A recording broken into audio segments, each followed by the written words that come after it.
Hello Zakir ভাই নি? এ ভাই হে করায় আমি মহিম কই আর যে আমরা গরো ফাইবর কাম করিয়ে দিয়ে গেছিলাম যে এ ভাই এখন তো গরো পানি আন না ভাই 2 দিন হয়ে গেছে। কেন ভাই কিতা হইছে তোরা লাইন গুড়ি এগু চেক করছান কিতা ভাল চেক করতাম কৌসাই নগিয়া ভাই ইখান কও কেনে ইখান কইতাম না কিতা কইতাম কৌছে তুমি এটা ভালো কাম করিয়ে দিয়ে গেছো নি ভাই আমি আমার হাতে কাম করছি আমার হেল্পার দিকে কাম করাইছি না তুমি তাই বেজালি মানুষ করি আমার জানা আছে এরে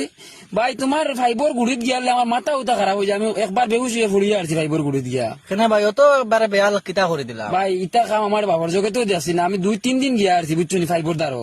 এটা তো স্বাভাবিক কাম ভাই এতেন তো আরো বড় বড় কাম আমরা করি ভাই আমি 2টা মানুষ দেখাই লাগে তুমিও 2জন মানুষ লইয়া